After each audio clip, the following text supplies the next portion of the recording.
شرط یہ ہے تو پنج وقتہ نمازی بن جائے۔ بے شک سبحان اللہ۔ تم مجاہد بنو یا کہ غازی بنو، تم مجاہد بنو یا کہ غازی بنو، ہو مسلمان تو پہلے نمازی بنو۔ بے شک سبحان اللہ۔ زندگی یوں نہ تو برباد کر، اور آپ ٹائم بھی بلا وجہ نہ برباد کریں، تھوڑا مجھے برداشت کر لیں۔ زندگی یوں نہ تو برباد کر، دل میں خوف خدا آباد کر۔ بے شک ہے اگر کچھ بننے کی طاقت تجھے، پہلے اپنے نفس کو فولاد کر۔ بے شک سبحان بندہ اللہ۔ ہے تو بندگی پہ قائم ہو جا، بندہ ہے تو بندگی پہ قائم ہو جا، مخدوم نہ بن کسی کا خادم ہو جا۔ بے شک اور سبحان اللہ۔ مومن ہے تو ڈھونڈ لے کوئی عمل کی جائے، مسلم ہے تو سر جھکا کے نادم ہو جائے۔ بے شک سبحان اللہ۔ لائق واجب الاحترام علماء اہل سنت، خطبہ مسونہ کے بعد مجھ گنہگار نے قرآن مقدس کی ایک بڑی ہی مشہور و معروف آیت کریمہ تلاوت کی ہے۔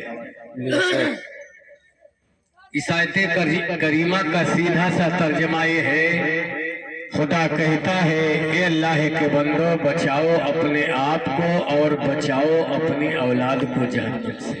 بے شک حضرات، ہمارے بڑے ہی کرم فرما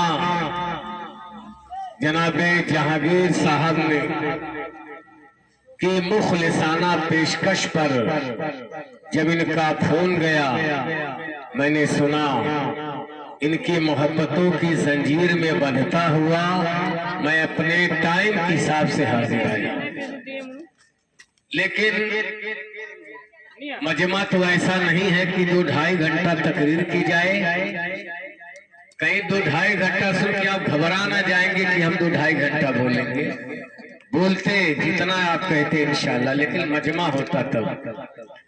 تھوڑی توجہ آپ ادھر دیں تو تھوڑا دور میرے بھائی ہیں، اگر آپ ہماری پارٹی کے اور بے شک ہیں تو تھوڑا آپ کرسیاں گاڑیاں چھوڑ کے چند منٹ کے لیے آپ بیٹھ جائیں۔ بے شک بڑے خلوص سے جہانگیر بھائی نے یاد کیا ہے، اور آپ کو خوب پتا ہے ان کے 7 بھائیوں میں سب سے بڑے تھے جن کا انتقال پرملال ہوا ہے۔ آج انہی کے ایصال ثواب کے لیے غالباً چہلم ہے یا جو بھی تاریخ ہو، انہی کے فاتحہ کے لیے ایصال ثواب کے لیے دوست احباب رشتہ دار پورا گاؤں اور قرب و جوار دور دراز سے علماء کو انہوں نے بلایا، انوائٹ کیا، مدعو کیا، اور جس کا وہ گانا تھا حاضر آئے۔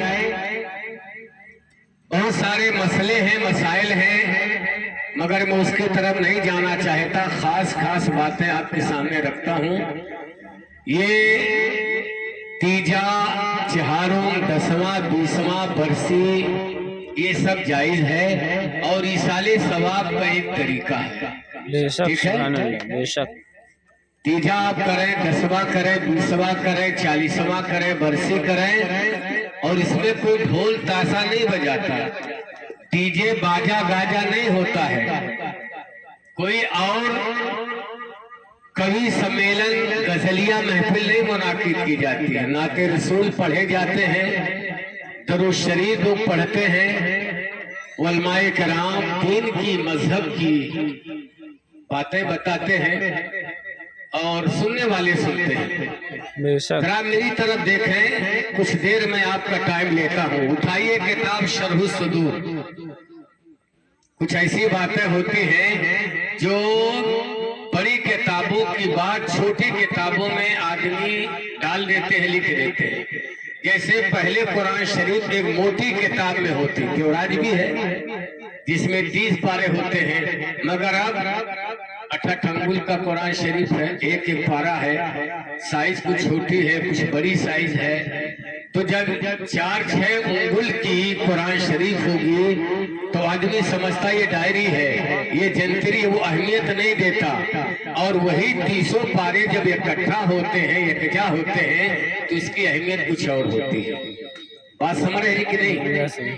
تو شرح الصدور میں یہ بات لکھی ہے ایک اللہ کے بندے کا ایک قبرستان سے گزر ہوا جہاں پر پاٹیا لگا تھا. یہ مسلم قبرستان ہے. یہاں پر پیشاب پائخانہ کرنا قانوناً افراد ہے, جرم ہے. اگر کوئی ایسا کرتا ہے تو اسے سزا دی جائے گی یا اس کے خلاف مقدمہ دائر کیا جائے. لوگ ڈرتے بھی ہیں, کرتے بھی نہیں, اور جو کرتے ہیں اس کی سزا بھی پاتے ہیں. اور سزا ایسی ملتی ہے کہ ان کو کچوچا شریف کی درگاہ نگری میں جانا پڑتا ہے اور وہاں جا کر کے علاج و معالجہ کرانا پڑتا ہے. تو اللہ کے نیک بندے سلام کیے اور سلام کرنے کے بعد 3 دفعہ قل اللہ شریف پڑھی. کچھ میں مسئلہ کی طرف آپ کا ذہن لے جانا چاہتا ہوں. مجمع ہوتا تو تقریر کرتے, بس کچھ دیر آپ کا میں ٹائم لے رہا ہوں. 3 دفعہ سورہ اخلاص پڑھا اور ہاتھ اٹھایا, کہا پروردگارہ اس میرے 3 دفعہ قل اللہ شریف کا ثواب اس قبرستان کے جتنے چھوٹے بڑے مردے ہیں ہم مثال ثواب کر رہے ہیں, ہم سب کو بخش دے رہے ہیں. اس کے بعد اپنی راہ لیا چلا گیا. مسافر تھا, جانے والا جا چکا, مگر تاریخ کے پنے گواہ ہیں. قبرستان کے چھوٹے بڑے مردے اپنی اپنی قبروں سے باہر آ گئے. نمازی, حاجی, گنہگار, بدکار, مجرم, اچھے برے, مرد عورت, بچے بچیاں, بوڑھیاں بوڑھے سب آ گئے. کہاں آ گئے؟ قبرستان کے اوپر. اور آپس میں برا بھاگ کرنے لگے. ذرا توجہ چاہتا ہوں. آپس میں بٹوارا کرنے لگے, تقسیم کرنے لگے, برا بھاگ کرنے لگے. اور کر رہے ہیں کرنے والے.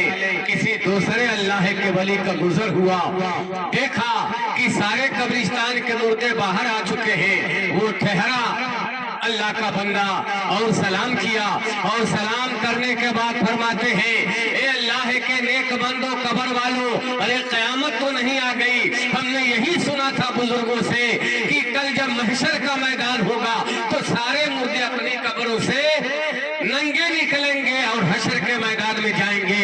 یہ سارے چھوٹے بڑے مردے قبروں سے نکل کر کے باہر کیوں آ گئے؟ کیا وجہ ہے اور کیا گڑا بھاگ کر رہے ہو؟ قبرستان کے مردوں نے جواب دیا اے اللہ کے بندے ذرا میری بات تو سنتا جا. کہا وہ کیا؟ کہا ایک اللہ کے ولی کا گزر ہوا تھا, اس نے سلام کرنے کے بعد 3 مرتبہ قل ہو اللہ شریف پڑھ کر کے ہماری روحوں کو بخش دیا تھا. بخش دیا, 1 دن نہیں, 2 دن نہیں, ہفتہ شرح نہیں, 2-4 مہینہ نہیں, سال بھر سے بانٹ رہے, ثواب بھی نہیں ختم ہو رہا. بے شک سبحان اللہ, بے شک سبحان اللہ. سال بھر سے ہم لوگ بانٹ رہے ہیں, 3 دفعہ سورہ اخلاص کا ثواب بھی ختم نہیں ہو رہا. بے شک پتہ سبحان چلا میرے اللہ. بھائی 3 دفعہ پڑھنے کا جب یہ حال ہے تو جو پورا قرآن کسی مردے کو بخشے گا تو کتنا ثواب ہوگا؟ اتنا ثواب ہوگا. بے شک سبحان اللہ. درود شریف بخشے گا تو کتنا ہوگا؟ تسبیح و تحلیل بخشے گا تو کتنا ہوگا؟ اور کسی غریب کو کپڑا پہنائے گا تو کتنا اللہ اجر دے گا؟ کسی مظلوم کی مدد کرے گا, کسی غریب بچی کی شادی میں خرچ کرے گا تو اللہ کتنا ثواب دے گا؟ بے شک. ذرا ذہن کو قریب کیجیے. ایسے نہیں بزرگی مل جاتی ہے, کچھ وجہ ہوتی ہے, کچھ سبب ہوتا ہے, کچھ مقصد ہوتا ہے, کچھ غرض و غایت ہوتی ہے. اللہ نے دنیا بنا دی ہے, کیا خدا کو پتہ نہیں تھا کون نماز پڑھے گا, کون حج کرے گا, کون زکات دے گا, کون روزہ رکھے گا, کون عالم بنے گا, کون جاہل بنے گا, کون مفتی بنے گا, کون مجدد بنے گا, کون نبی بنے گا, کون رسول بنے گا, کون شہید بنے گا, کون صحابی بنے گا, کون تابعی بنے گا, کون مجدد بنے گا, کون مجتہد بنے گا, کون امام بنے گا, کون غوث بنے گا, کون قطب بنے گا, کون قلندر بنے گا, کون ملنگ بنے گا, کون صوفی بنے گا, کون ابدال بنے گا, کون نجبہ بنے گا, کون نقبہ بنے گا, کون سالک بنے گا, کون عارف بنے گا, کون ظاہر بنے گا. خدا کو خوب پتا تھا, مگر دنیا بنائی, درد دل کے واسطے پیدا کیا انسان کو, درد دل کے واسطے پیدا کیا انسان کو, ورنہ بندگی کے لیے فرشتے کم نہ تھے. بے شک سبحان اللہ. کرو بھائی آپ سمجھیں گے, میں نے پیراگراف بدل دیا, میں نے پلٹ دیا وہ بات, کیونکہ بہت سارے لوگ گاڑھی بات, گاڑھا اردو سمجھ نہیں پاتے. ایک جلسے میں ایک سامنے کہ حضرت کل بات تو سمجھ میں آ گئی مگر ایک بات سمجھ نہیں، کہا وہ کیا؟ کہا اتفاق کیا ہے اور اتحاد کیا ہے، یہ نہیں سمجھ میں آیا۔ تو جب اتفاق اتحاد کرنا ہی نہیں چاہیں گے، بٹوارا ہی کریں گے، ایک ہی گھر میں جب پارٹیشن مار کر کے نہ اس کا پانی استعمال کریں گے نہ اس سے بات کریں گے تو ظاہر سی بات کیا سمجھ میں آئے گا؟ آئے گا؟ ذرا ذہن کو قریب کے گھبرائیے گا نہیں، آپ گھبرائیے گا نہیں، مجھے تقریر کرنے کا شوق نہیں، میں چاہتا کچھ مسئلے کچھ دین مذہب کی باتیں آپ کے گوش گزار کر دوں۔ آپ آئے ہیں کچھ لے کر کے جائیں، آپ دور نہ جائیے۔ آپ بہت سارے جلسوں میں تقریر ایک سے ایک لچکدار ایک سے ایک باتیں سنتے ہیں، مگر آئیے آپ چلیے شہر بمبئی کی دنیا میں جسے وہ رسول بلاد کے نام سے اردو میں کہا جاتا ہے، شہروں کی یعنی شہروں کی دلہن، اور اس کے معنی خوشی کے بھی آتے ہیں، اور بلد کے معنی عربی میں شہر کے اس کی جمع بلاد بہو بچن ہے، سمجھے آپ؟ دھرابی کے پاس ایک مرد کلندر کا آستانہ ہے، سمندر کے تٹ پہ ساحل پہ، جسے دنیا مخدوم ماہمی کے نام سے جانتی ہے۔ ماہم شریف حضرت مخدوم ماہم کا آستانہ مرجع خلائے کل بھی تاج اور قیامت تک رہے گا۔